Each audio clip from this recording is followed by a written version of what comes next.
Welcome to the Psyche Perspective podcast. I'm your host, Jean, and today on the podcast, our guest is Jessica Soares. She's a self-sovereignty and empowerment coach. She's an amazing girl. She has so many stories as an agent of change. So please buckle up and let's hear what she has to tell us today. Yes. And I found this fascinating when I found your post, and you said the power of sacred rage. Mm-hmm. And I thought that's very fascinating. I want to know more. So first of all, tell us tell us a little bit about you, and then you can tell us what is that the power of sacred rage. Yeah. So my name is Jessica, and I am an empowerment and self-sovereignty coach. I'm also an actor and writer, filmmaker, tarot reader. I'm a very typical millennial in that I wear a lot of hats. And I was born in Portugal. I grew up in Ethiopia. I'm half Mozambican, half Cape Verdean. So I truly do believe in a borderless world and globalization at its core, because I really struggle with that question, where are you from? And the idea of home and identity. And I think my whole life has been a pursuit of belonging and who am I and identity. And I found different ways of exploring that. And right now, what I'm very passionate about, and I think what at the core I'm passionate about, is liberation, liberation for all humans, and being able to live a life by design, and a life that is very much on our terms, Yes. I think, for so long, people have been living lives that are dictated by these boxes, dictated by what society says it means to live a successful life, or it means to be happy. And I want to challenge that. I want to challenge and be do we all want and need the same things, And I think that is sort of what led me down the path of sacred rage. I think in the past year, given the pandemic and the pause that came from that, and more in the past 10 years, there has been this rise, not only in the divine feminine, but in anger. People are no longer tolerating all of the crap, people are standing up for what they believe in. They're standing up for their rights. And I personally do think that is sacred. I think there is an act of just communion with higher power, when it's enough. I will no longer tolerate that which I don't deserve, that which is unfair, that which is inhumane, and channeling all that rage, right? There are so many people right now that are angry, and rightfully so. And at the same time, what do we do with that anger? We can't let it burn us up from the inside out. Definitely not. We can't sit on it. We can't rise above it. So what do? We use it. And right now I'm obsessed with that idea of sacred rage, and how do we work with it? Wow. Wonderful.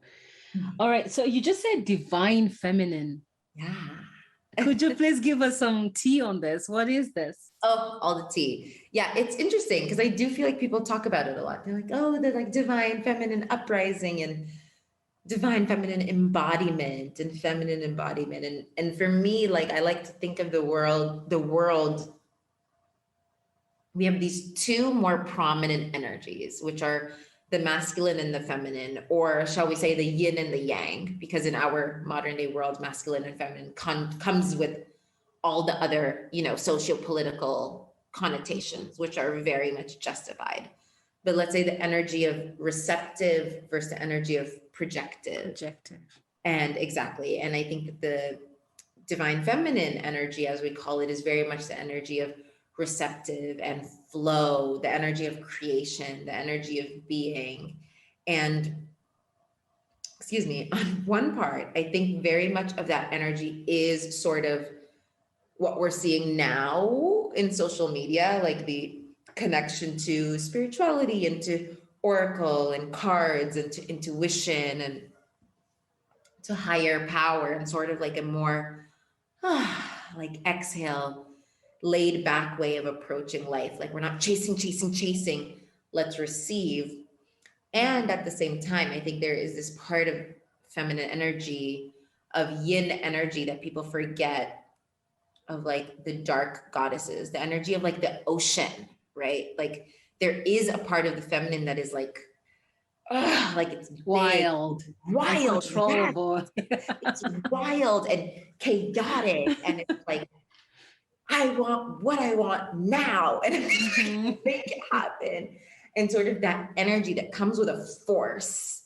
And I'm like, I love it. I freaking love that Yeah, energy. I can see the How passion in your eyes. it's so intense. Like I can feel it in my body. And at the same time, I'm like, how do we use it? How do Mhm. we channel it to create a better world? You know? Yeah. Wow. That's amazing. And you also said in your introduction that you do a little bit of, correct me if I'm wrong, tarot reading. Yes. Yeah. So, okay, I have a friend Mhm. who, she's an Instagram friend. Like we feel like we've known each other forever, but Yes. we The just social happen media. to just have Yeah. There's, clicked. I have a feeling. And she reads cards too. And one day, as a joke, I responded to her post, and I Mhm. was like, "Oh, pull a card for me." And she pulled a card. It was so surprising because her card matched what I was thinking at that moment. Yeah. And I was like, am I projecting on the card, or should I be receptive, what you just said, to the message of the card? And Mhm. I took a screenshot of it. Let me see if I Yeah, can. which card? I'm so curious as which card it was.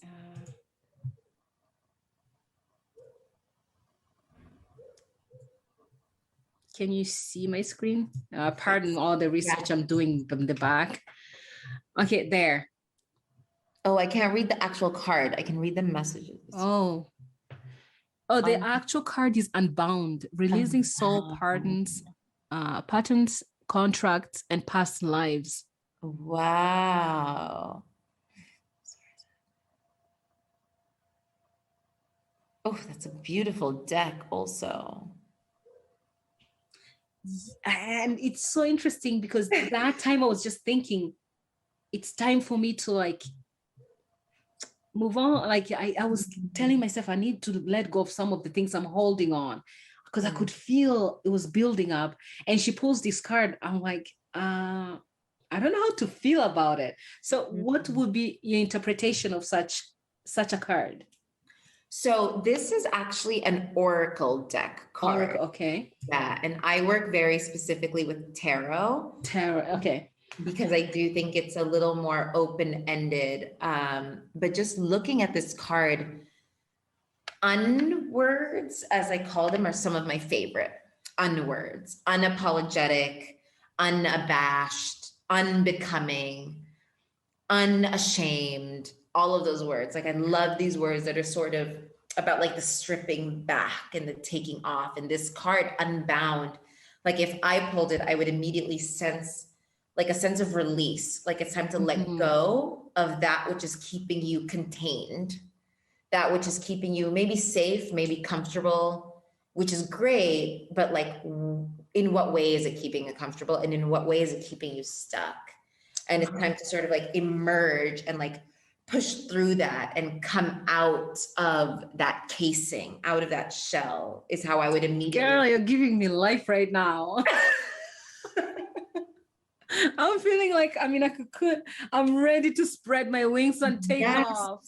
It's that phase after the like, the worm goes into the cocoon and it melts, it becomes that chrysalis, and then it emerges as a butterfly, and it's that ready to like, okay, I'm ready to like unbecome and emerge as my fullest expression of self, is how I would immediately read that card. Wow. That's beautiful. I think that's beautiful. Oh my goodness. So when you say sacred rage, is it actually rage, like anger that you channel into something else?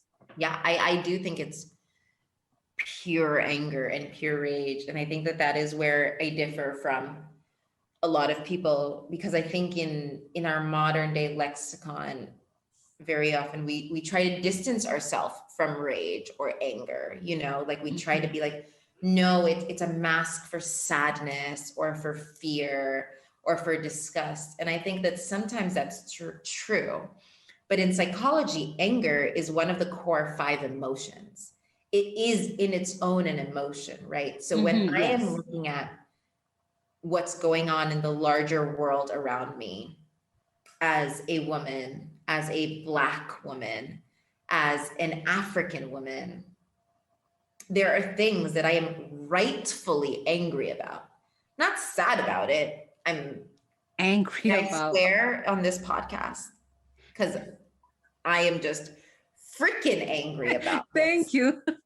There are things that I am like simply angry about. And I think that there are things that we rightfully are allowed to be angry about.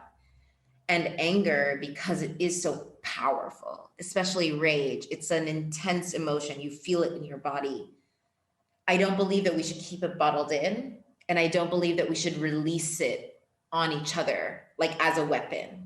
So what do we do with it? We can use it. It's one of our strongest teachers, you know, working with anger, asking questions such as, which boundary has been crossed?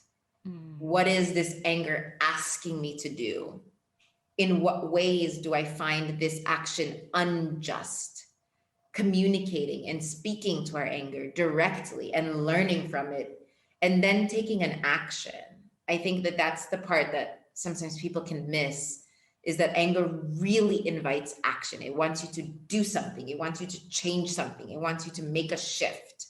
It doesn't just want you to like feel it. It wants you to feel it and communicate it. Exactly. And create a different reality. And that is really why I believe that it's sacred. It is a language between you and that emotion. It's a language between you and the divine that teaches you who you are and what you stand for in this life. Wow. That's beautiful. And like, I know recently in Montreal, they have this vans. I think they call them rage vans, where people go in there and like just break things and scream and release. Would you say that's a good way to release? Absolutely. Absolutely. I actually host my own rage release circles on Wednesdays where people gather and they're free. And it's just like a space that I hold for people to embody and release their rage. And a lot of that has to do with, you know, you have to get into like your 4-year-old self, throwing a tantrum, stomping, making a fist, screaming, punching a pillow, shaking the body, like releasing it physically and energetically, because it can get stuck in the body. You know, our body holds onto our memories and our emotions. And I, for one, do not want that kind of stuff holding on to my body. I don't want it living in my body. I want to release it. I want to process it. I want it to move through me. So those rooms, like scream rooms in New York, there's a bunch where you can go with like a baseball bat, and just break plates and computers. And I'm like, yeah, we need spaces like that where we can just release it so that we don't go out on the sidewalk and just like let that anger out on unsuspecting strangers. Wow. I know, like anger, before, when I was younger, I know I used to have problem with anger. Not necessarily younger. I mean, maybe in my teenage years, because I used to be so frustrated, especially because I would have an emotion and would lack the words to say it. And plus, same, being an African girl, my father always told me, you have to be submissive. You have to be submissive. You have to be quiet. You have to be nice. And sometimes some things didn't make sense to me. Like, I remember when my brothers wanted to go swim in a local lake somewhere, and my dad said no, and I didn't make sense to me. Why can I not go swim like everybody else? And I remember the anger in my heart. Like, I was hurt, but I was mainly hurt. I was mainly angry because his explanation was, "You're a girl." It wasn't like, oh, it could be dangerous out there. What if you drown? What if something happens? It was, oh, you're a girl. And I remember the anger. And it's funny, almost 20 plus years later, I still in my head, I still remember that. And I remember the feeling and that, that I had. Oh, I think rage is a very important emotion, like you said, that needs to be communicated. Absolutely. What's the best thing for you? What's the best thing that has come out of you exploring and teaching people how to deal with their anger? Change in their life, change in my life. I think that I luckily, actually, like, I am a very intense, passionate person. And luckily, my parents always accepted that in me. They never really tried to squash that. So I was always able to express that. Even when I did feel like they wanted me to calm down or relax, I was allowed to express it. And now as an adult, I know that when anger comes up, it's because it's something that I do believe is unjust, like it's an injustice or something that I won't stand for, something that I disagree with. And it invites action. And with my clients, a lot of them have shame around owning their anger or feel guilty for feeling angry. For sure. Or they just like distance themselves from their anger. So when we work together to express that and embody that, for me, what is most gratifying and rewarding is when they're like, oh, I'm angry because I know that this isn't the job for me, or I know that I believe in the protection of animals or women's rights, and I believe that this is something, so I'm going to do something about it. Like, I believe that we can't just live in the awareness and thinking, what are you going to do about it? So when people go out, they go to their communities, they rally people up, they register people to vote, they start petitions, they start their own NGOs, they become healers in their community, they write movies about the stories they want to tell, rather the stories they've been told. They take an active role in changing that, which creates the anger, I think is the most beautiful thing, because anger inspires action in a different way, in a way that very few emotions do. Because it's so hot, it's so fiery, that anger is like, if you know how to use it, you can use it to propel your life forward. And that in itself is absolutely magical. Let me just ask you as a side note, are you a coach? You coach people on this, right? Yes. Because I can just see the way you're expressing yourself, the way you're talking. It's actually calming me down. I just feel like sitting back and just listening. Thank you. The way you express yourself, the passion that's there. It's beautiful. So let me ask you, when you talk about like the injustices that have been committed and you feel a little bit like angry about it and you feel the need to do something, what's the biggest to you, if you don't mind sharing, that has invoked that, oh my goodness, I need to act now? Yeah. It's a hard one, because I think there's a lot of things right now in our world that just need so much healing, And I do think that for me, the biggest thematic chord has to be women's rights. Like it's something that I get very angry that I walk down the street and men still feel the need or the right to comment on my body, right? I feel that it's ridiculous that we just had that Sarah Everard case in the UK, that women walk home and get lost. No one knows what happens to them. I think that's infuriating. I think it's ridiculous. Just gives me goosebumps. Yeah. I think it's ridiculous that all women know that message that we send each other. Let me know when you get home. The key between the finger trick, all of these things that women are still vastly underpaid for their male counterparts. That's probably the thing that most instantly lights me up.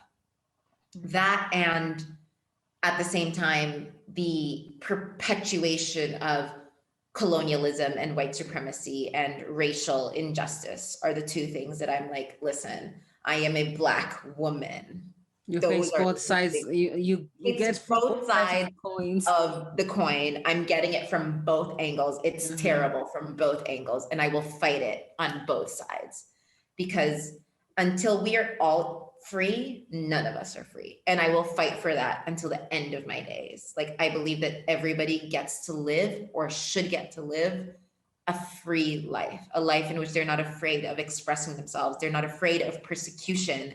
They're not afraid of judgment. And in 2021, the fact that that is still reserved to a very small sect of the population, straight, white, rich men, is problematic, to say injustice. the least. Yeah, Absolutely, absolutely. So what would you say to somebody who will say, when speaking about women, and especially Black women, it's like, for example, the quote, Black women deserve better. And it's felt as, oh, you're isolating the women. You're pretending as if only Black women deserve better. What would be your answer to such a comment? I mean, for me at this point, that's the same thing as people saying like all lives matter, right? Like, I'm just like, all right, like, do your research. That's not what I'm saying. Like, we're just saying that in this day and age, of course, Black women deserve better. Let's just look to the greatest example, the greatest example right now is the United States. Who delivered the Democratic win? Black women. And everybody knows they that. Actually did, yeah. Black women delivered that win. So when people say Black women deserve better, it angers me a little bit, because I'm like, you saying that doesn't mean anything. How are you acting that? Right? Like, these platitudes, these like Instagram posts and all these things that are like, thank Black women, without Black women, we would be anywhere. I'm like, that's fantastic. Are you paying Black women? All right. Are you going to their businesses? Exactly. Are you supporting their businesses? Are you listening to Black women? Are you listening to their podcasts? Are you supporting their Instagram pages? Or are you only tuning into Black women when it's about matters of death and depravity and sadness? What about Black joy? Yeah, You follow. True. Do you, and do you appreciate and actually see it and like say, oh my gosh, this is amazing. Actually, now that you say that, I remember there's this video that just making rounds about, I think she's a white woman. I'm not sure about her ethnicity, but she's light skinned, and she's sitting with two Black women in an Uber, and the white woman is attacking the Uber driver, and it's really like strange. And one of the Black women is also like kind of helping, but not to the extent the white woman was. And so far, the woman has been charged with assault and blah, blah, blah. But there was one Black girl, like, she was in the middle, quiet. She had her phone, and she was just like, she'll look at her phone, look up at the drama, and then look back down. I felt, a part of me was like, smart girl, you don't want to get involved. At the same time, I was like, we don't have to, like, a lot of us, I felt like a lot of us end up being in a situation where you cannot do anything in the situation you're in, and you cannot defend because all of a sudden you become an enemy to your own. And I really felt for her, and it will be interesting to know what was going through her mind at the sense of control that it took when everyone else is fighting and getting physical, and she's just there, looks up at everybody, and just goes back to her own thing. What happened? What did the Uber driver do? I don't think I've seen this video. Yeah, I can send you a link after. Actually, it's pretty sad, because the gentleman was just trying to drive, and even he offered to like drop them off at the gas station. They refused. He kept driving. Then when they kept being obnoxious, of course, he pulled over and told them to get out. The women did not want to get out because they were like, we're in the middle of nowhere. They tried grabbing his phone, grabbing his mask, and even coughing on him. Like, guys, no. It was just, I could see these girls, they're not smart enough to realize. Like, were they drunk? Like, what? I don't understand. No, they were sober, completely sober. They're just, I think, like, they just got angry and let their anger get the best of them. You know what I mean? that's what happens with unprocessed anger. You go around wielding it like a weapon on innocent people. That's absolutely ridiculous. Like that's, to me, like why would I like what you just said. You go wielding it like a weapon. It's yeah. true. Then all of a sudden, like that guy, the poor man, you could see he's innocent. He's just and they're just on top of him and coughing on him, and you're just seeing the ridiculousness of their actions. But at the same time, you understand, like, oh, she's just angry and she's not realizing. But also a part of me goes on then our next point. I was like, why, as a woman, I'm looking at her and saying, oh, she's just angry. I'm dismissing whatever she's feeling or whatever happened before the video started like filming by saying she's angry. And it reminded me of when people say the angry Black woman, because I've been tagged as such at work where somebody's like, oh, you're scary, you should smile a little bit. I'm like, you know what? If I don't smile, then you guys don't come into my space and I'm a happy woman. Yeah. So what's your take on the angry woman, angry Black woman phenomenon? Oh my goodness. I have so many thoughts on this. And I actually write about this a lot on my blog. Do tell. And my Instagram. I think, as you have already gotten a sense, a very passionate person. Like if I care about something, my passion shines through. And that's the same with anger. And I did for a few years, like not for most of my life, actually. It's very interesting. But for a few years, I did run away from this power, from this force inside of me, including anger, because I didn't want to be the angry Black woman. I also didn't want to be the unenlightened one, right? Like I'm in a lot of spiritual wellness circles where anger is dubbed as low vibe and all of the stuff, which I now absolutely disagree with. And I didn't want to be labeled all of those things. And I think so much of that is honestly because, as I mentioned earlier, anger is such a powerful tool for change, right? Nothing in our current world has changed without anger. We switched from feudalism to capitalism because people got angry. Wars ended and began because people were angry. Revolutions happened because people were angry. The civil rights movements happened because people got angry. Africa liberated itself from the colonial grip because people were angry. And they decided they will no longer tolerate that. So I think in our white capitalist, supremacist, patriarchal, most importantly, world, anger, the suppression of anger, the shame of anger is a way to keep people disciplined.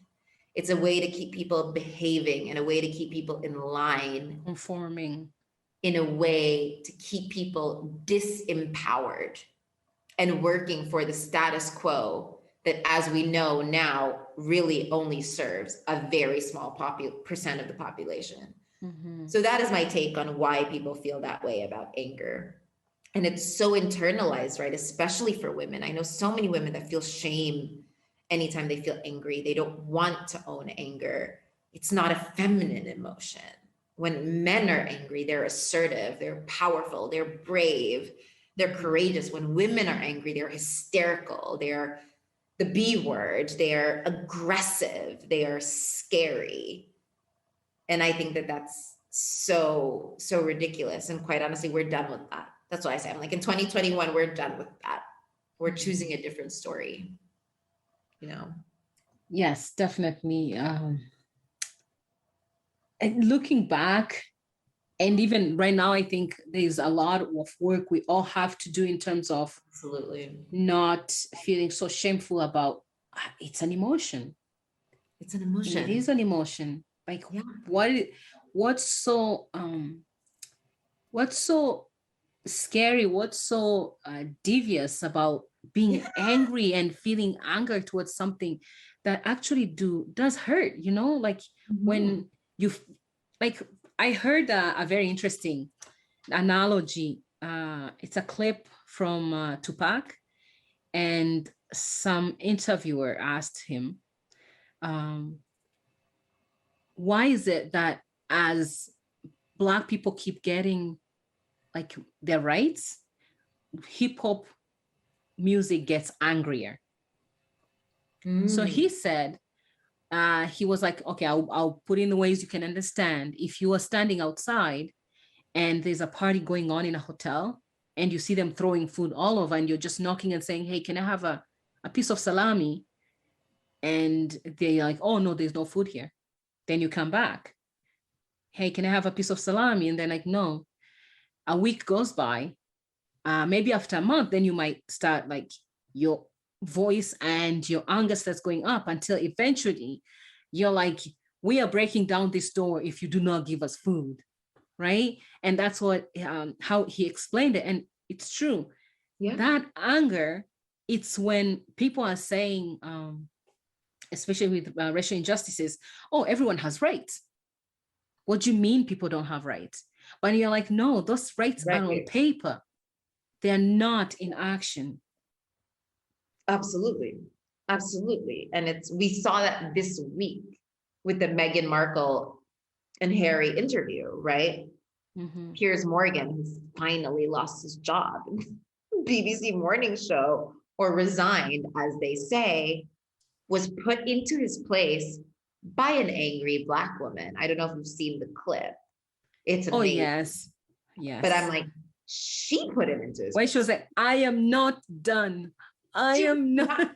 She called him disgusting. And I was like, yes, someone needs to tell him. And his argument was so ridiculous, like in opposition. And he was like, you're raising your voice. Like, why are you getting angry? She's like, you are too. And that's what I'm like, I don't understand. Like, obviously she's getting angry. Like, duh. Like, that's not even a thing to be shamed about. Like, she's getting angry. And there's this book I read, Mary Magdalene Revealed by Megan Watterson, who worked at my meditation studio. When I worked at a meditation studio for so long, she was one of the teachers. The book is incredibly beautiful. And she has this line in the book that has stuck with me for so long. And the line is, anger in the face of injustice is an act of love. And I love that. Like, I lean on that all the time because I'm like, absolutely. In this day and age, in this world, anger in the face of injustice is an act of love. It is not an act of fear. What is an act of fear is complacency. It's silence. It's complicity. It's choosing the status quo. And so I think that people who are brave enough to own and express their anger should be lauded, not vilified. Mm-hmm. Again, as I said, in a healthy way. No one needs to be wielding anger as a weapon. Mm-hmm.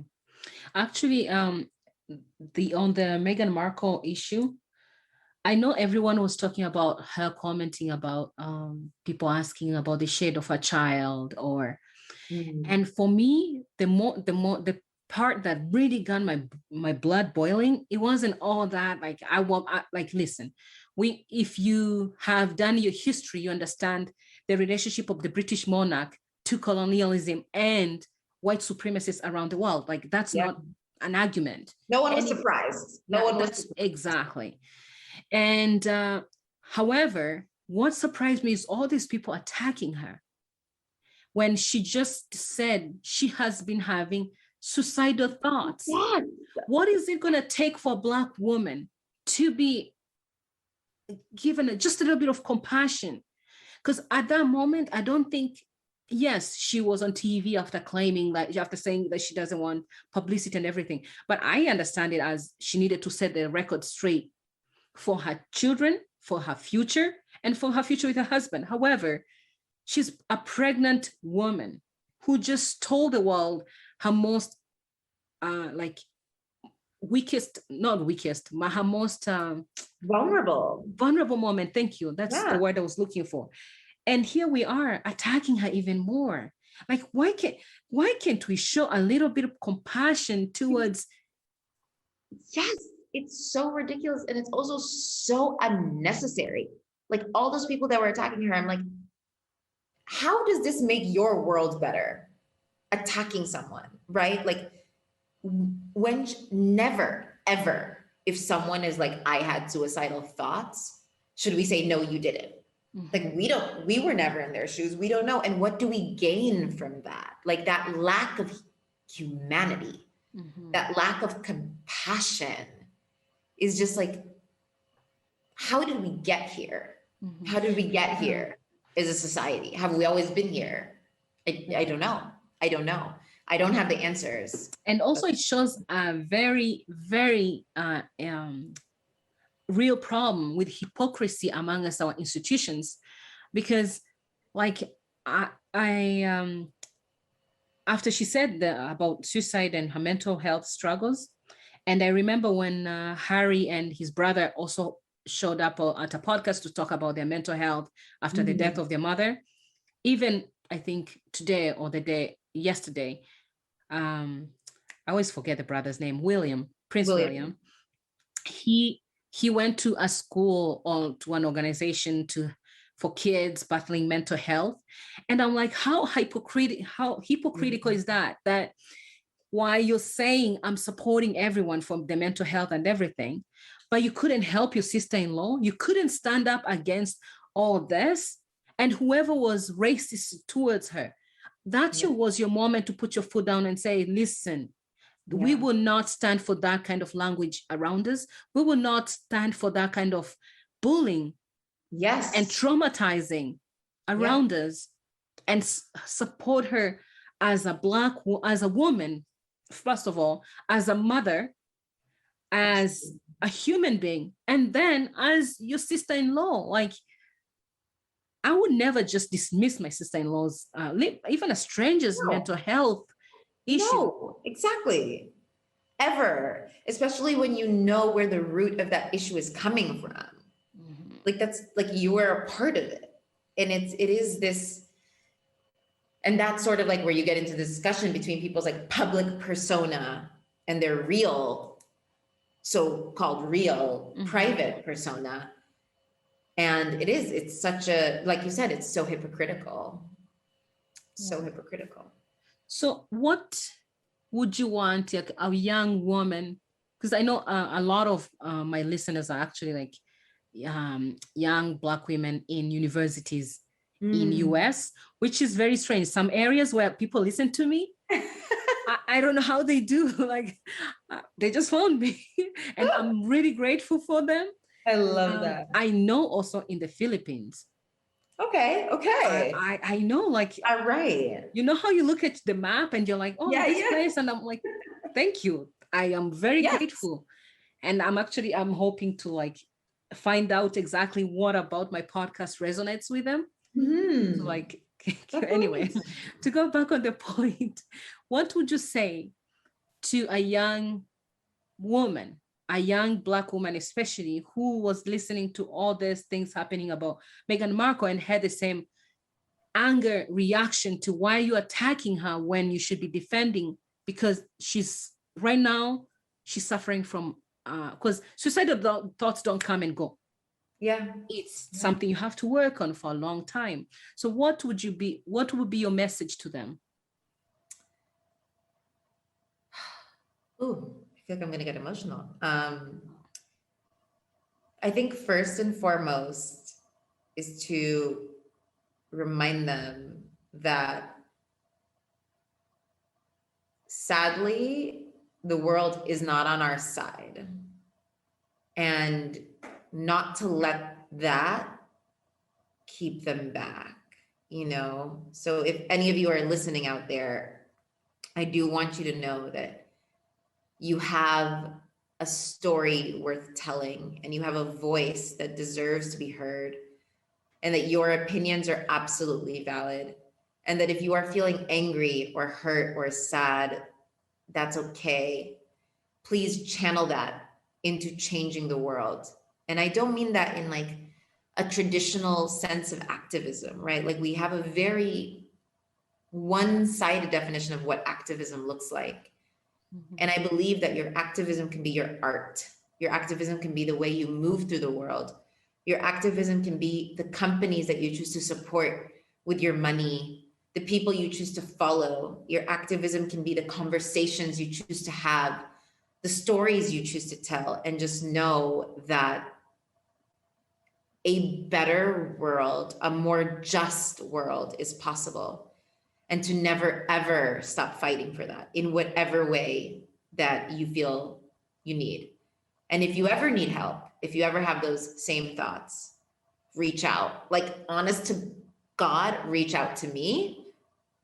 Like, find me. I'm very accessible and I am there. I am available. I think that, rising age of Aquarius community is going to be so important. We all need to look out for each other. Everyone, men, women, Black, white, Asian, tall, short, whatever, old, young.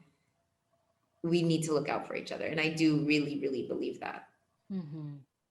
And just to add to what you just said, also part of activism can also be in the self-care you give yourself, because by healing, you will break so many generational curses that you will empower your kids, you empower the people you come across, just from how you will heal, it will heal the world next to you. Yes, I love that you said that. Absolutely, I agree completely. Girl, I need to have you back on here. We are running out of time, but we need to have another discussion. This is just going perfectly. And there's just so much I want to know about. By the way, how did you get into the whole rage and power of sacred rage? I have a lot of it. I have a lot of rage. I've seen it a lot, and I've seen how powerful it can be towards enacting change. And like I said, like I am very much in the spiritual and wellness worlds, and I'm so not a fan of love and light spirituality and spiritual bypassing. And I'm like, we need to talk about the real stuff that's going on. And we need to understand that people have real feelings that are not all gratitude and peace. People are hurt. People are angry. People are sad, and they need spaces to process that. And like you said, anger is just an emotion. There's no good or bad about it. It's like happiness. There's no good or bad about it. They're just emotions. We're the ones that add the positive or negative charge. And if people are not going to be out there talking about it, I'm going to be out there talking about it. Even if I get labeled as the angry Black woman, it's fine. I'll own that. You own it up and channel into even bigger things. Exactly. So if someone wanted to find you on social media, how can they get in touch with you? Yes. So I'm on Instagram at the Jessica Soares. My website is jessicasoarescoaching.com. And I'm like so accessible. I'm not that hard to find. Instagram is probably my most active platform. I'm also on Clubhouse at Jess Soares. I'm still trying to like find my feet in Clubhouse. It's overwhelming, but I do love it. It is overwhelming, eh? It is so overwhelming.